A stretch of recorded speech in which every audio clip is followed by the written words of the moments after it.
My name is Melissa, and I grew up in a family where beauty meant everything. My mom used to say that good looks opened doors, while my dad believed that only marketable people succeeded in life. From as far back as I can remember, I was told in 1,000 different ways that I was not the pretty one. My older sister Emma had been born with the golden ticket, blue eyes, shiny hair, perfect smile, and she basked in the kind of attention I could never dream of. When neighbors came over, Mom would beam and say, "Isn't Emma just gorgeous?" and then look at me and sigh. "Melissa, you should learn a few things from your sister." I used to nod and smile, pretending it didn't sting, but every word carved itself deep into my memory. Family gatherings were always performances, with Emma at center stage and me playing the silent background character no one applauded. Whenever we took pictures, Mom would whisper, "Step a little to the side. Melissa, you're throwing off the balance," and then force a smile for the camera. Hey viewers, before we move on to the video, please make sure to subscribe to the channel and hit the like button if you want to see more stories like this. Once, when I asked why there weren't any solo pictures of me around the house, she said, "Honey, you know we just don't have enough frames." But I saw the truth. The walls were covered in photos of Emma's trophies, Emma's birthdays, Emma's perfect smile. I didn't belong in their version of a happy family. At school, things weren't better. Kids picked up on my awkwardness, on my desperate attempts to shrink away from attention. They called me Shadow Girl or Ghost Sister, and somehow those nicknames stuck. I tried telling my mom once about the teasing, hoping she'd comfort me, but she just rolled her eyes and said, "You're too sensitive, Melissa." My dad laughed and added, "Maybe if you stopped hiding behind those books, people would actually notice you." The thing was, books were my only escape. They were the one place I didn't have to be compared to Emma. But even that became a joke in our house. "Professor Melissa," my dad would call from the living room whenever he wanted to tease me. "You think all that studying will make you beautiful." Everyone laughed, except me. I just smiled tightly and excused myself to my room, where I could cry quietly without anyone seeing. By the time I was in high school, I had accepted my role, the invisible daughter. Emma was a cheerleader, homecoming queen, and local celebrity. Every weekend, there were parties or photo shoots for her pageants.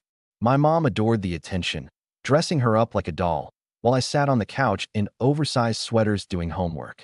Mom would look at me and sigh, "You could try, Melissa. You don't even make an effort anymore."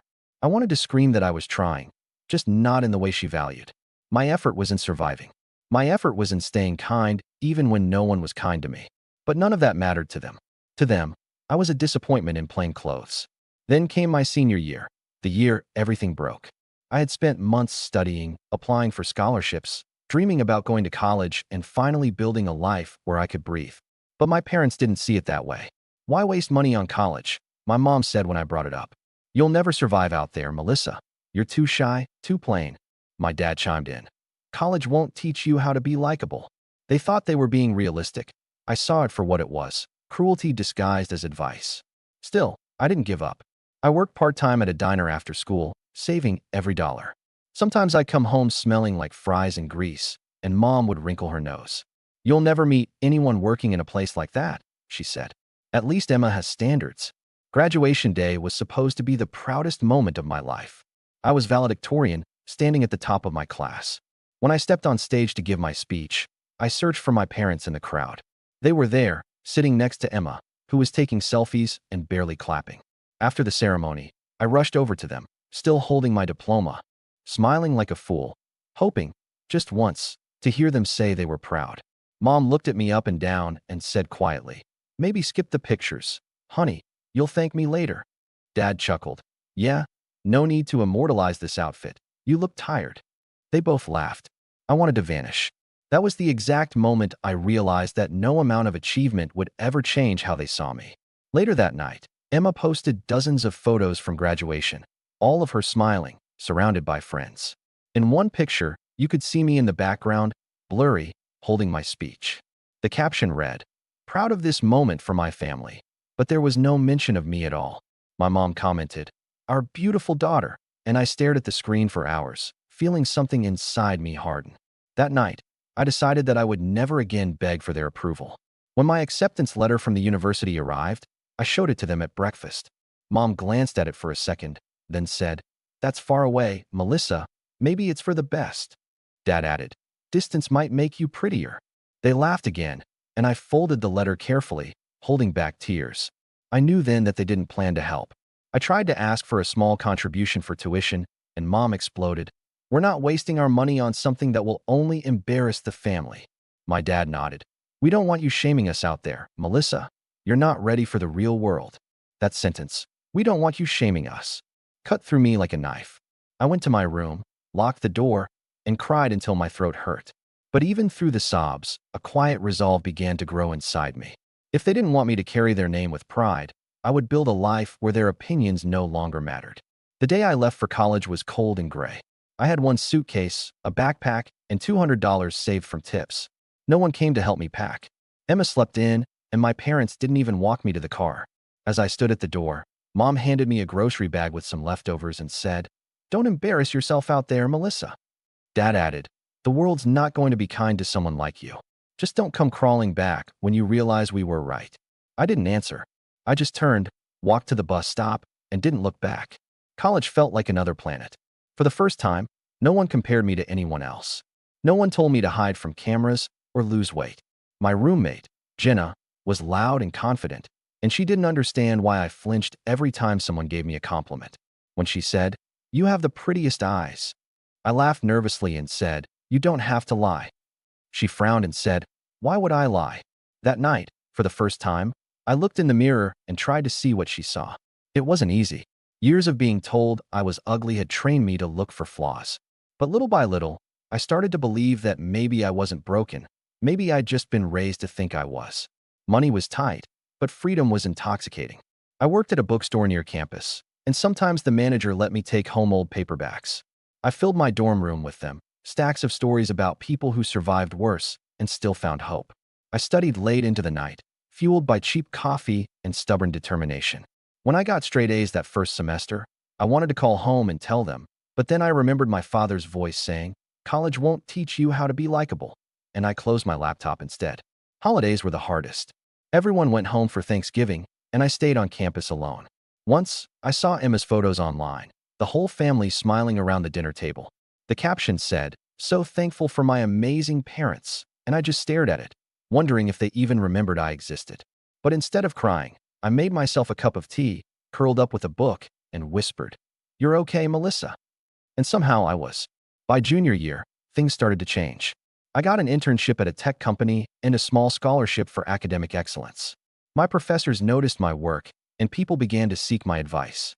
One day, after I presented a research project, a classmate named Daniel came up to me and said, "You're incredible at this." I froze, waiting for the punchline. There wasn't one. He just smiled.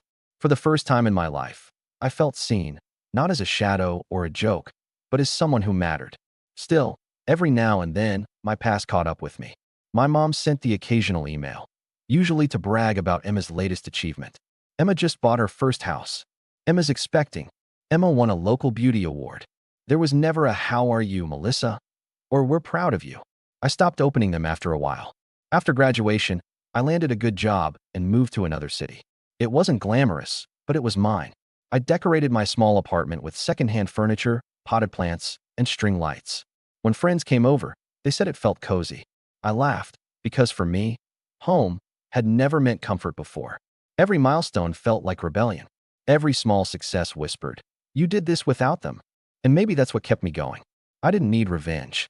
I didn't even need an apology. I just wanted to build a life that proved their words wrong. Sometimes, when the city was quiet at night, I'd look out the window and think about that girl who stood at the bus stop with a grocery bag of leftovers and a heart full of hurt.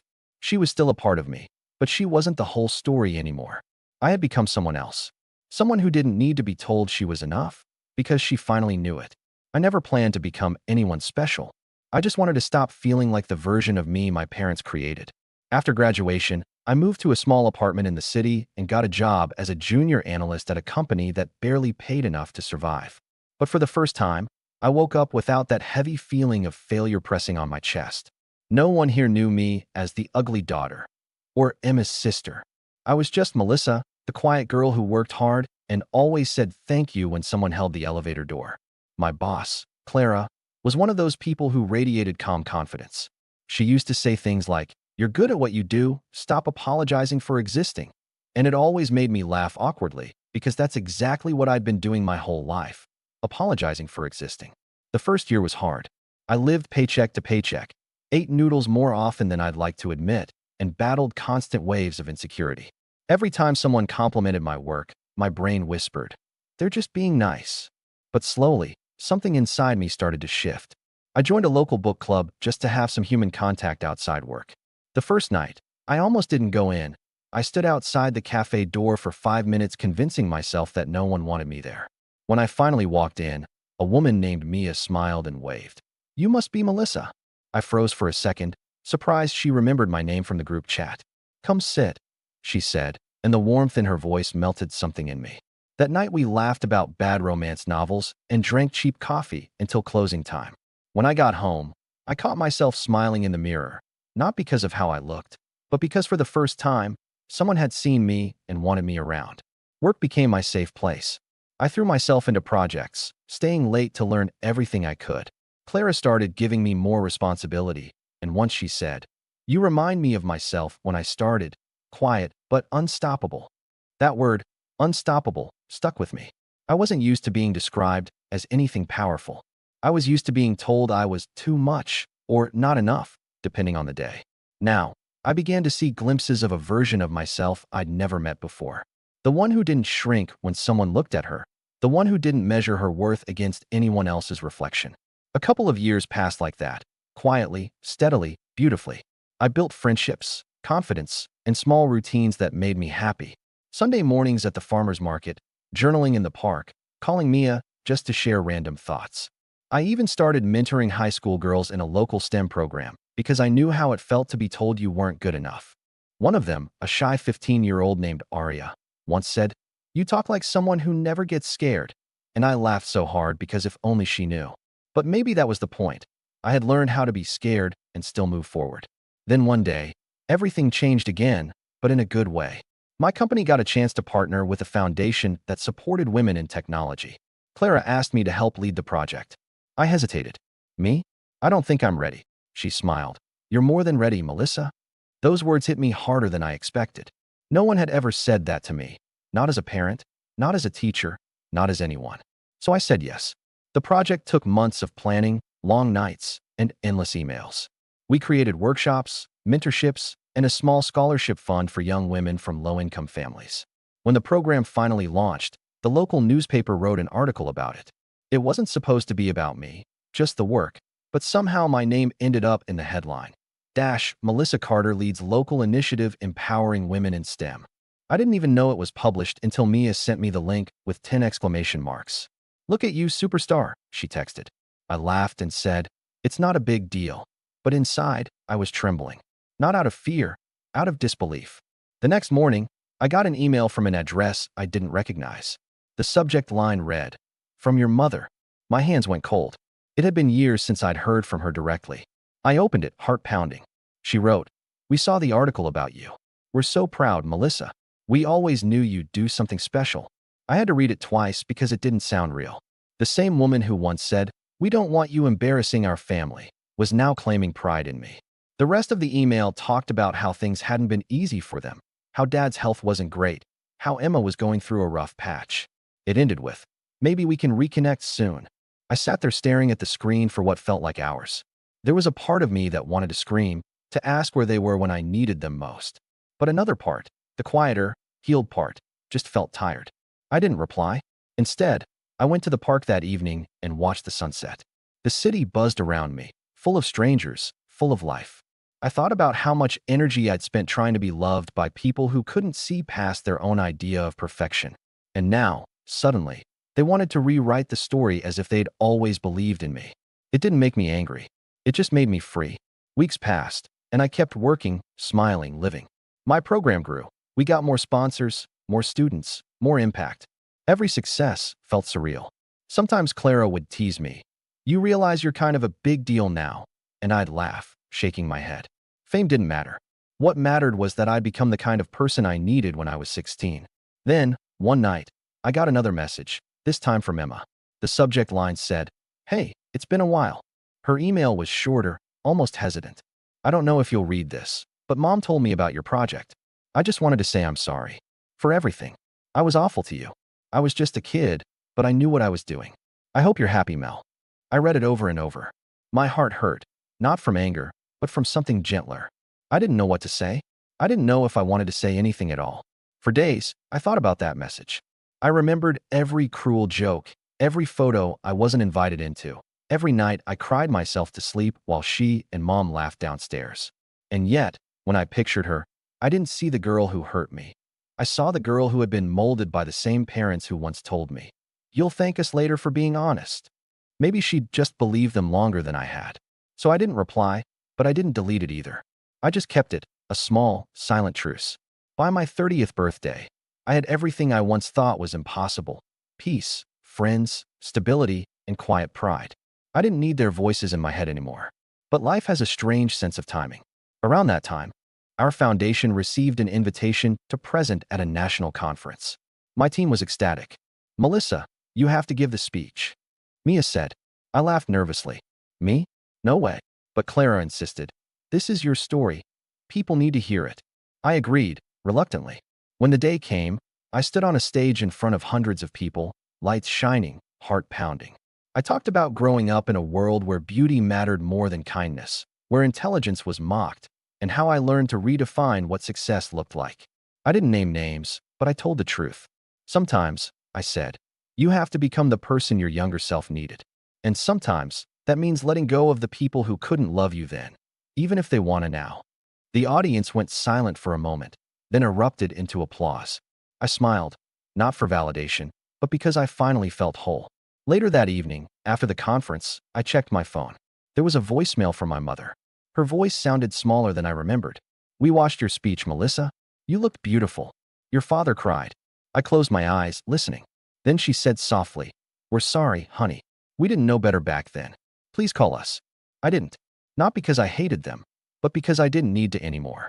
That night, I sat by my window again, city lights flickering like tiny stars, and whispered to myself, "You did it, Melissa." The words echoed in the quiet room, and for once, they didn't sound like a wish. They sounded like the truth. Years had passed since the day I stood on that conference stage, and life had quietly turned into something beautiful. I had a husband now, Aaron, a man who taught me what unconditional love really feels like. He wasn't loud or dramatic. He was calm, steady, and patient in a way that felt like sunlight after a storm. The first time I told him about my parents, about Emma, about how I grew up believing I was unworthy, he just took my hand and said, "You don't have to prove anything to anyone anymore, Melissa." That moment stayed with me. For years, I had built my life around self-reliance, around never needing anyone's approval again. But with Aaron, I learned that love could be soft, that it could exist without conditions.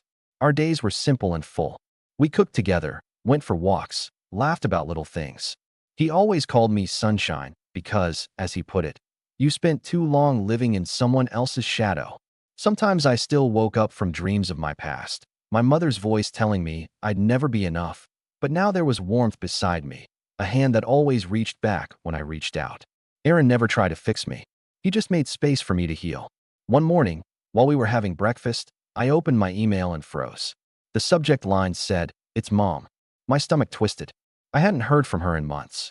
The message was short, shaky, and raw. "Your father is sick. He had a heart problem, and things are difficult." I didn't know who else to reach out to. "I know we hurt you, Melissa. I'm so sorry. Please, can we talk?" I sat there in silence, reading it over and over. Aaron looked at me softly. "It's okay if you don't want to reply," he said. I nodded, but deep down I knew I couldn't ignore it. No matter what they had done, they were still my parents. And time, no matter how much of it passes, doesn't erase that. That evening, I sat by the window with my phone in my hand for almost an hour before finally calling. When she answered, I heard her breath catch. "Melissa, oh my God, it's you," she said, crying. I stayed quiet for a few seconds before whispering, "Hi, Mom." The silence that followed was heavy and fragile. Then I heard my father's voice in the background, tired, faint, trembling. "Is that really my girl?" I swallowed hard. "Yeah, Dad, it's me." We talked for a long time that night, about small things mostly: his health, the neighborhood, my work. He apologized once, softly, almost like a confession. "I was too hard on you, sweetheart. I didn't know better." I said, "It's okay, Dad." And for the first time in my life, I meant it. Over the next few weeks, we began to talk more. Little by little, The years of silence started to fade. Mom asked about my life, about Aaron, and I told her the truth, that I was happy, that I was safe, that I'd built a life where love wasn't a reward but a language. She cried and said, "You sound so strong, Melissa. I always knew you'd find your way." I almost laughed at that. It was such a strange, backward comfort, but I let it be. People change slowly, and sometimes their words arrive decades too late. One day, during one of our calls, Mom mentioned quietly, "The hospital bills are piling up. I hate talking about money, but it's been so hard since your father stopped working." I could hear the exhaustion in her voice, not manipulation, not guilt, just real fear. I didn't answer right away. That night, after Aaron and I had dinner, I told him everything. "I want to help," I said, "but I can't go back to being their savior. Not like before." He nodded and said, "Then help them your way, Melissa, quietly, without losing yourself." So I did. I found the hospital's community payment system online and made a donation to cover several of the bills. I used a different email address and didn't leave my name. When I clicked submit, I felt both peace and sadness. Peace because I could finally give without needing recognition. Sadness because it took me this long to feel safe enough to care. A few days later, Mom called me, crying with joy. "You won't believe it. Someone paid for part of your dad's treatment. Out of nowhere. Can you imagine? God works in mysterious ways." I smiled and said softly, "That's wonderful, Mom. I'm so happy to hear that." She sniffled and said, "It feels like an angel was watching over us." I looked at Aaron across the room, and he mouthed, "You are that angel." I just shook my head and smiled through tears. Weeks turned into months. Dad's health slowly improved. Sometimes he called just to tell me about the birds outside the window or how he started painting again. "You'd laugh if you saw my work," he said once, chuckling. "I drew your mother, but she says it looks like a potato." I laughed so hard I cried. "I'm just glad you're drawing again, Dad." I said, "I am too, sweetheart," he replied. Every conversation felt like a small repair, not perfect, but enough to hold the cracks together. Mom softened too. She started saying things she never could before. "I didn't know how to love you right, Melissa. I thought being tough was helping, but it only pushed you away." I told her, "I know, Mom. I've learned a lot since then." Sometimes she still slipped back into old habits, little comments about appearance, about success, but I didn't let them hurt me anymore. I had new armor now, made of patience and self-respect. Aaron met them over a video call once. Mom wiped her eyes and said, "He looks so kind, Melissa." Aaron smiled and said, "She's my favorite person in the world, ma'am." Mom actually laughed, a soft, genuine sound I hadn't heard since I was a child. Dad said, "Take care of my girl, young man," and Aaron replied, "Always." When the call ended, I sat there for a while, tears in my eyes, and Aaron just held me quietly. "You did this," he whispered. "You turned pain into peace." Months later, Dad passed away peacefully in his sleep. Mom called me in the morning, her voice breaking. He went with a smile, "Melissa. He said he loved you before he closed his eyes." I closed mine too and whispered, "I love you too, Dad." The words came out steady, not broken like before. They felt whole, like something that had finally come full circle. A few weeks after the funeral, Aaron and I drove to my hometown. The house looked smaller, older, but somehow softer too. When Mom opened the door, she just stood there staring before bursting into tears. "You came," she cried. "Of course I did, Mom," I said, hugging her tight. Inside, the living room walls were still covered in family photos, but now, among them, was a framed newspaper clipping of me and Aaron from an article about our foundation. "That's my daughter," she said proudly, touching the frame with trembling fingers. For once, I didn't feel the need to correct her, to remind her of everything that came before. I just smiled. That evening, we sat at the old kitchen table drinking tea. The same house that once held so much pain now felt like a memory of survival. "You know," Mom said softly, "sometimes I think about what I said to you back then, and I can't believe it came from me. You deserved so much better." I took her hand and said, "It's okay, Mom. We both learned." She nodded, tears glistening, and whispered, "Thank you for not giving up on me." I smiled. "I didn't do it for you, Mom. I did it for me." That night, back home, I lay in bed next to Aaron. The city outside was glowing, quiet. He whispered, "You okay?" I nodded. "Yeah," I said softly. "For the first time, I really am." I closed my eyes and thought about my father, my mother, the girl I used to be, and the woman I'd become. I'd learned that love doesn't always come from the people who should have given it first, but when it finally finds you, it teaches you how to give it back without losing yourself. And as I drifted to sleep, Aaron's hand in mine, I whispered into the dark. I helped them, I forgave them, and I still kept myself. It wasn't revenge. It wasn't surrender. It was peace. What do you think about this story? Let me know in the comments, drop a like, and don't forget to subscribe for more real-life stories.